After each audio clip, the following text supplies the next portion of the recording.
Terjemah Tafsir Al-Marogi Jilid 1 halaman 212. A'udzu billahi minasyaitonir rajim. Wa idh qultum ya Musa lan nu'mina laka hatta narallaha jahrah.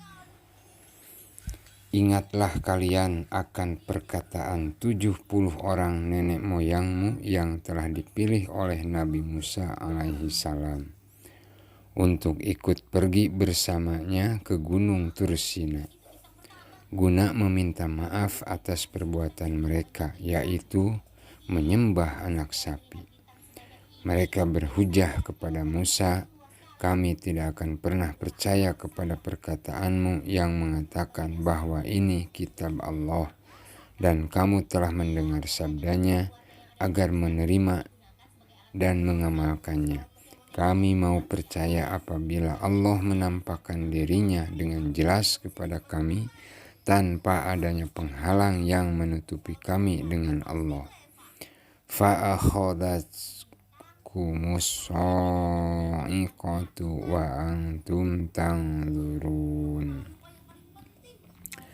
Kemudian petir menyambar orang-orang yang berkata demikian, sedangkan orang-orang selebihnya menyaksikan peristiwa itu dengan mata kepala mereka sendiri. Penjelasan secara terperinci tentang hal ini akan disebutkan pada surah Al-A'raf. Dalam kitab Taurat Perjanjian Lama disebutkan bahwa sebagian orang-orang Yahudi mengatakan, kenapa Allah hanya menghususkan Musa dan Harun yang bicara langsung dengan Allah, bukannya mereka.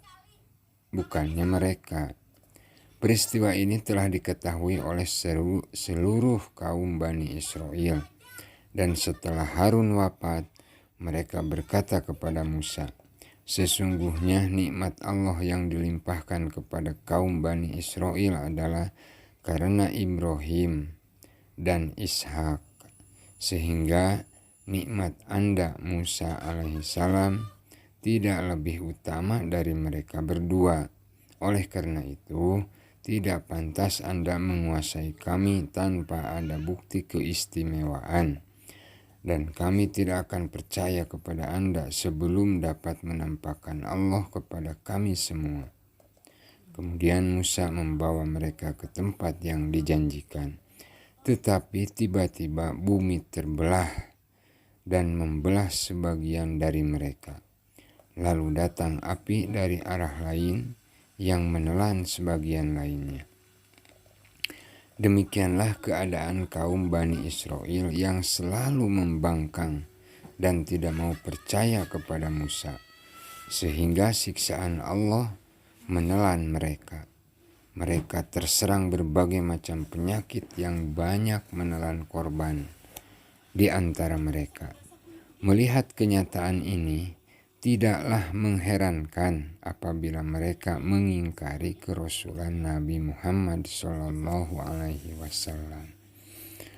"Tsumma ba'atsnakum min ba'di mautikum la'allakum tashkurun."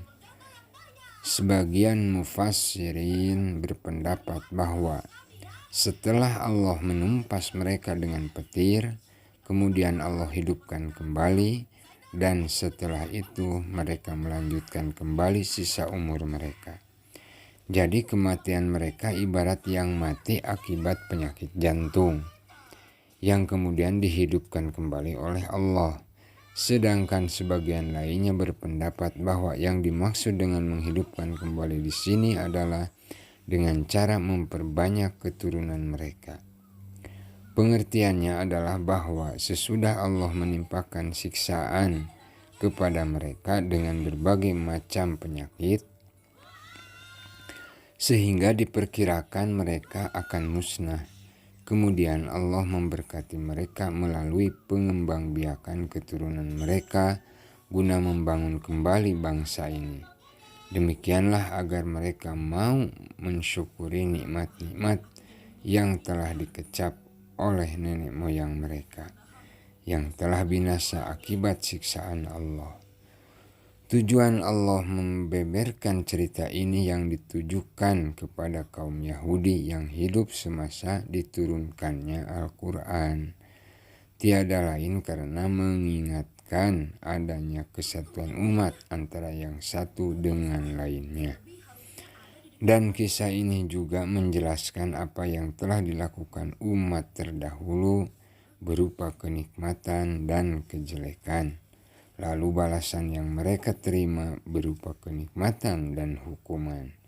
Yang demikian itu dimaksudkan untuk mengingatkan generasi sesudahnya bahwa apa yang telah terjadi pada generasi terdahulu seolah-olah terjadi atas mereka. Kebahagiaan suatu bangsa bertolak dari kebahagiaan individu. Jadi kisah ini seolah-olah terjadi pada mereka sebagai generasi penerus dan sekaligus merupakan pemberitahuan kepada umat manusia bahwa seluruh bangsa itu pada dasarnya mempunyai kaitan yang erat antara satu dengan lainnya, sebab kebahagiaan suatu bangsa terletak pada kebahagiaan tiap-tiap individu. Demikian pula kesengsaraannya tidak bisa lepas dari kondisi masing-masing individu dan sudah menjadi sunnatullah bahwa apabila pada suatu umat merajalela perbuatan dosa,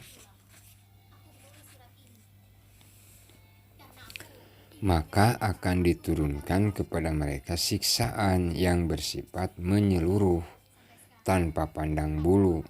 Hal ini telah dijelaskan dengan tegas dalam Al-Quran surah Al-Anfal ayat ke-25. A'udzu billahi minasyaitonir rajim. Wattaqu fitnatan la tusibannal ladzina dzalamu minkum khassah. Artinya, dan peliharalah dirimu daripada siksaan yang tidak khusus menimpa orang-orang yang zalim saja di antara kamu. Kemajuan suatu umat baik dalam segi peradaban maupun kebudayaannya banyak bergantung pada tingkat kegotong royongan mereka. Apabila antara satu dan lainnya saling tunjang menunjang dan bahu-membahu dalam kehidupan mereka, niscaya umat tersebut akan berhasil meraih kemajuan melebihi umat-umat yang lain.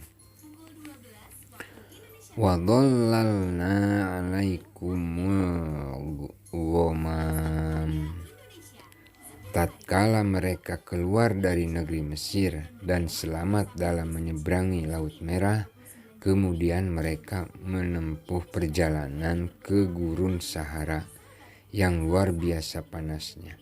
Mereka mengadukan hal ini kepada Musa, sehingga Musa berdoa kepada Allah.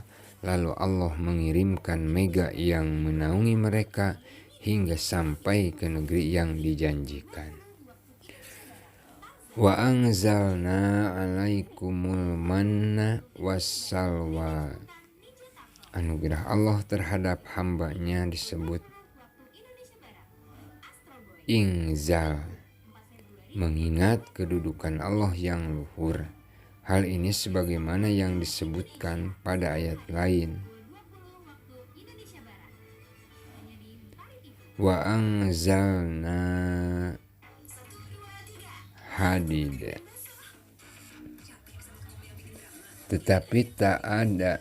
Tetapi ada yang mengatakan bahwa mana tersebut diturunkan Allah kepada mereka bagaikan kabut yang turun dari langit sejak pagi hingga terbenam matahari. Demikian pula salwa diturunkan dari langit sehingga memungkinkan bagi mereka mengambil bekal makanan secukupnya tanpa susah.